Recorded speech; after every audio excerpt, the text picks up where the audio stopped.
Welcome back. Oh, it's so good to be making videos again for you, of the YouTube audience. I am Thomas J. Bellezza, your host, and this is The Right Mindset. And today, we are going to go over what it says here on my piece of paper. The next step when deciding you are going to write a novel, you have to say to yourself, hey, step one was brainstorming. So what's step two?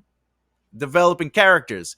And we're going to talk about that a little bit today and go over some things that might help you find your characters in your story. Let's do it.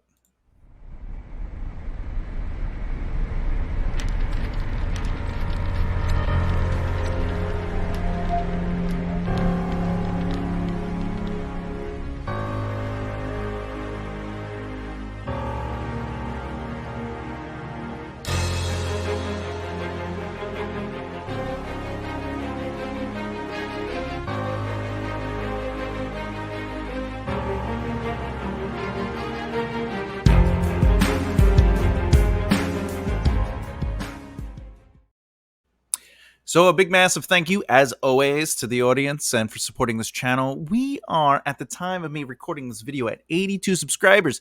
That's not bad, starting our fourth month doing this new channel that really I decided to do because I love writing. I write for a living, and I didn't want to do business again, and a lot of people always say, "Why don't you always teach something like a skill?" And that's why I'm doing this. So I'm just grateful that I'm connecting with the audience and that you're interested in more videos. And of course, obviously, if there's a video you want to see that you're not seeing on the channel that has to do with writing, maybe a little bit about the inside of the industry, and of course, becoming the better writer that you want to be, because you have to get that right mindset developed, right?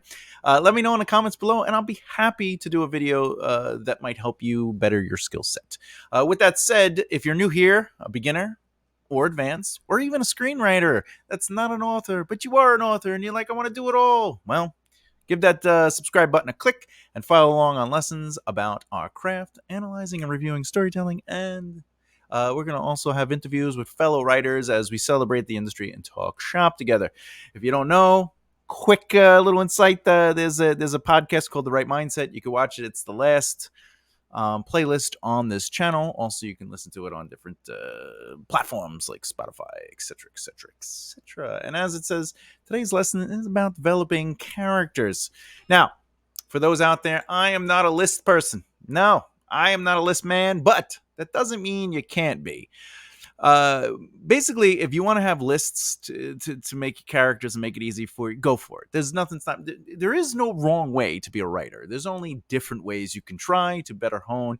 I look at it this way: if you're going to be a painter and you learn about the primary colors, you're like, these are the colors, but it's okay to get those secondary colors in, even tertiary styles. You want to be like, hey, I need some browns in there, right?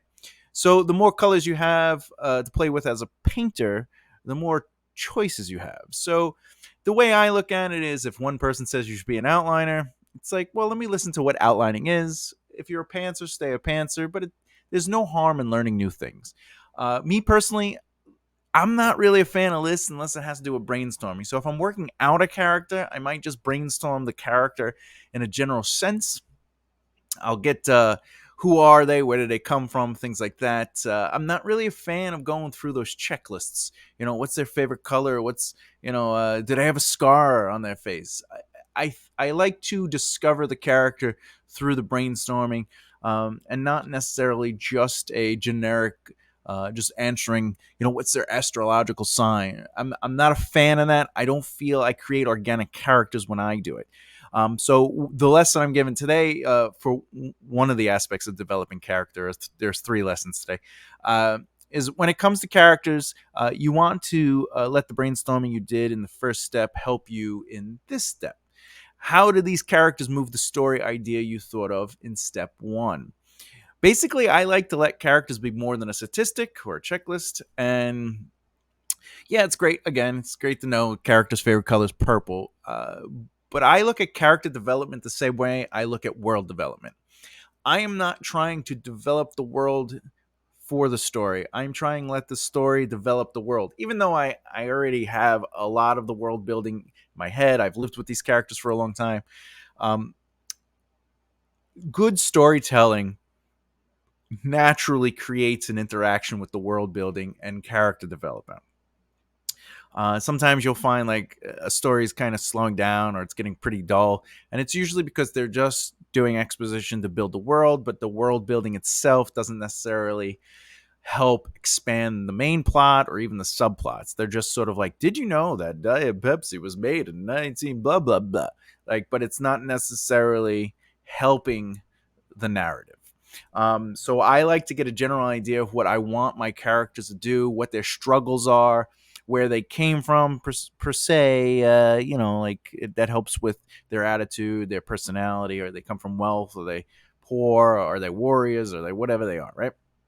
And then I say to myself, um, how would they react in these moments? And as I develop my scenes through the outlining, I actually create my characters, and it helps them appear a little bit more organic than just sort of a checklist. Now, again, I'm not knocking checklists. I'm just saying, for me personally, it's not the way I like to do it. So I like developing my characters the same way I like developing my world, is through the narrative, allowing the story itself and the main plot and the subplots to ultimately decide who these characters are. Of course, there's a little wiggle room. I play a little bit. I don't just succumb to what's there. Sometimes I'm like, no, this person needs to be XYZ.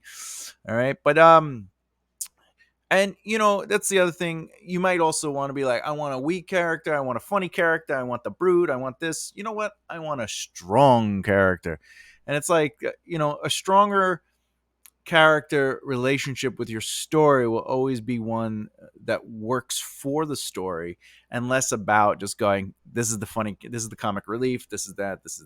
So you have to think a little beyond just, am I fulfilling a criteria, which brings me to character types. There are 5 character types. One thing about a character is that you can fit them into categories. Again, I'm not saying like, this is the funny character, this is the brute, this is the thief, this is the blah blah blah.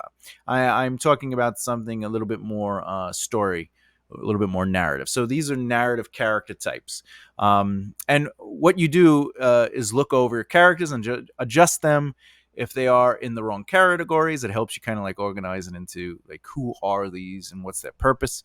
Sometimes you want to beef up a bit and add more to them. Just what I'm trying to say is, sometimes you have a character and you're like, I really like this character, but they're 1 or 2 notes, and I want to expand on them. And some of these character types would really, really help you kind of go into the character. Keep in mind, though, these 5 character types are usually found in fantasy novels, but it doesn't mean you can't find them anywhere else. You might not find them in historical books, but just saying. The first character type is a symbolic character. Symbolic character represents a concept or theme larger than themselves. They may have dynamic qualities, but they also exist to subtly steer an audience's mind toward broader concepts. Most are supporting characters, but some stories have symbolic protagonists, such as in the storybook The Idiot. When it comes to symbolic supporting characters, Boo Radley in To Kill a Mockingbird is an example. Also representing a much larger legion of outcasts. Just saying. Stock character. Stock character is an archetype character with a fixed set of personality traits. Shakespeare's various fools are stock characters, as are some of his comedic creations like Sir Andrew and Sir Toby in Twelfth Night. I actually played Toby in Twelfth Night. Static character.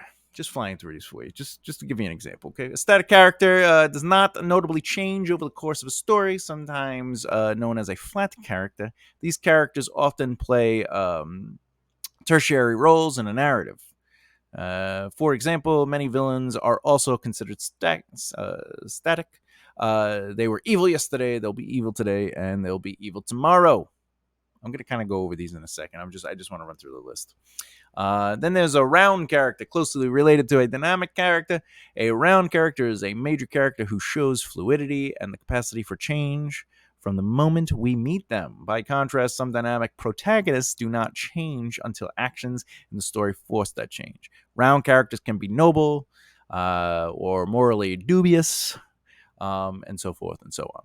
And finally, but not least, dynamic character. Dynamic character is one who changes over the course of the story. As such, a dynamic character makes the best protagonist. In Mark Twain's The Adventures of Huckleberry Finn, both Huck and Jim are dynamic characters. Similar, each character in the story, in the love triangle of William Strowan's Sophie's Choice, Stingo, Sophie, and Nathan, these are dynamic characters. Now, one thing to keep in mind, you might not want to say to yourself, I want a dynamic character, I want a stock character, I want a symbolic character. It's okay to influence a character with many of these types.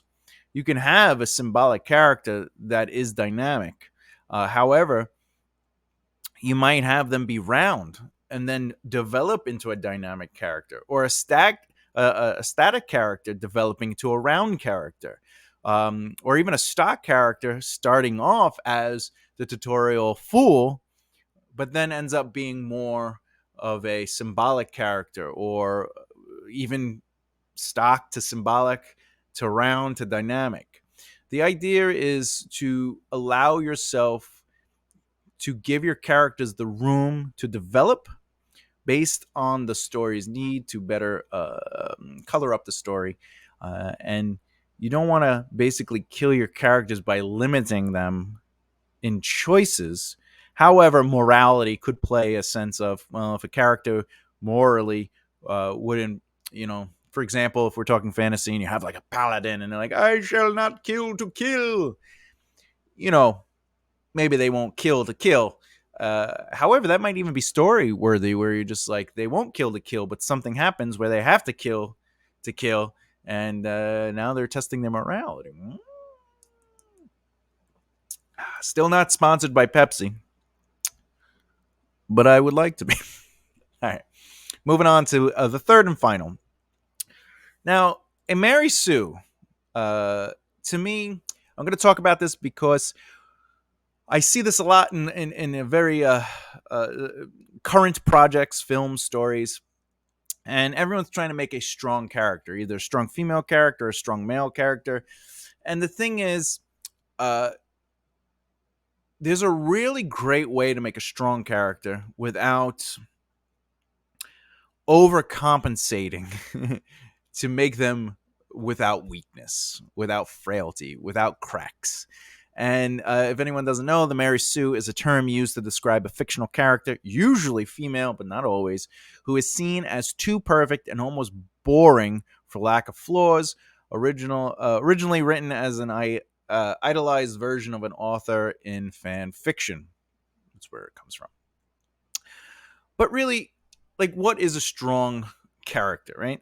So I wrote down some ideas. Someone who is powerful in magic, maybe is that a question? Their body can get them through anything physically. They are the smartest one in the room. Maybe the character is strong because they are a one-person army. The answer is none of the above, right? So what is a strong character? Well, if we took someone who is powerful in magic, a strong character isn't that they are powerful in magic. A strong character is the ability to find resolution, or the ability to change, or to take on the weight of things and work through them, or persevere. Perseverance doesn't mean that they can get through anything. For example, John Wick, I wouldn't call a character that is how do we say, indestructible, because he takes a beating, he gets tired, he gets wounded, he gets exhausted. He has consequences to his actions. However, one might say he's an extremely skilled assassin / fighter, but it doesn't show that he's a Mary Sue, because he's not 100% indestructible. He's not perfect. He makes mistakes. I mean, in the first one, if you haven't seen it, spoiler alert, he's going after someone who killed his dog, rightfully so. uh, but he can't stop himself. He doesn't have the strength to stop himself. He has to do this. He needs to do this. And despite what will come down upon him, it's worth it for him to kill that person because they killed his dog, because it represents a whole greater story. And I think you should see the movie so you understand that. Um, but that's why he's not technically a Marisu, because he has pushback to his choices, and also he doesn't just fly through everybody, even though it looks like he does. But sometimes he gets thrown over the side and he's like, oh god, or he runs out of bullets, or blah blah blah, right? So what is a strong character? Some things some notes I kind of wrote down that really I wanted to kind of discuss. I'm going to read it because it's just easier for me to kind of get through this. I write everything out. So think of a strong character from the inside out. It's not that they can handle themselves in every situation. It's not that they are capable and hardly, if ever, need other people. Think of the elements of who they are that will make up their strength. I'll give you a hint. Captain America. Yes, he is physically strong, but that's not what makes him a strong character. For example, I can do this all day, right? That basically says it all. He's from Brooklyn. I get it. I'm from Brooklyn. All right. Even beaten, he gets right back up. Broken arm, cut, fighting Thanos. He's the last one standing. No one else is there. He's going to do it, right? Bleeding, he pushes through. He is there for his friends. We don't trade lives. That is a strong character. That's a moral for him, right?